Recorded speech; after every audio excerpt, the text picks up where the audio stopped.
Welcome back to the channel and welcome back to another quick pick prediction video. In this video, I'll be predicting the featherweight bout between Choi versus Daniel Santos. And how do I feel about this one right here is I'll go low confidence Daniel Santos to beat Choi.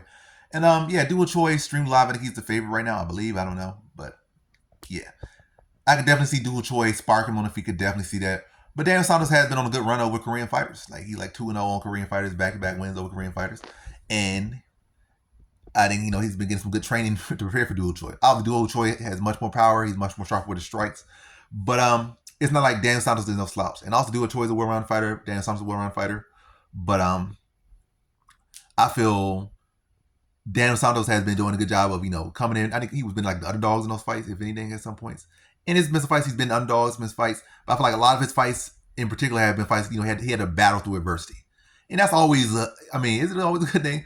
I think in long run it's not, but in the short run it's amazing to to go through that adversity, have a couple of fights, adverse 2-3 fights, maybe not 20-30 fights, or 5+ fights, but maybe 2-3. I think that's a good sweet spot. 4 fights, a good tough spot, accumulator. Well, this might be another one of these tough fights, but yeah, being able to show that you could battle through adversity, because now when you do face adversity, you are confident, matter of fact, you probably get even more sharp, I'm in my zone now, I'm in adversity.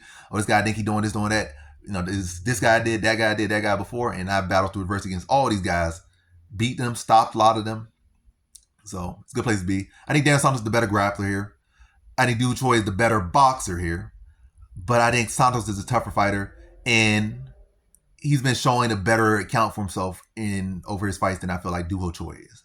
And I feel like in Choi, I've seen in several fights where Choi has, just been outworked, outdogged, and I feel like Santos can implement a similar approach. Obviously, there's no way to really game plan. Well, I guess, yeah, it's really no way to game plan. You could train. That's what you train for, that type of stuff. You work yourself hard in the gym, you train everything, put yourself in adversity in the gym. But, game plan, that's just something you can train that all you want, but you either have it or you don't. And Santos has shown that he has that dog in him.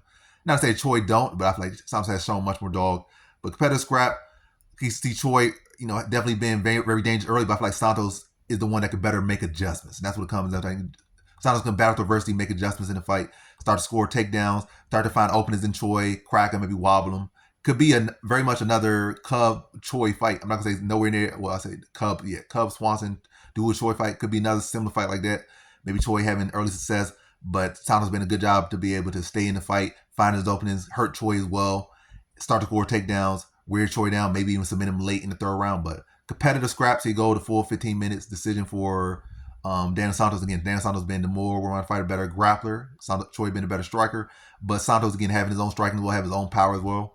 And once again, being able to adapt and make the better adjustments in the fight and prevail over Choi late and start to, extend the gap down the stretch and win by decision. So in this one, I got Daniel Santos via decision.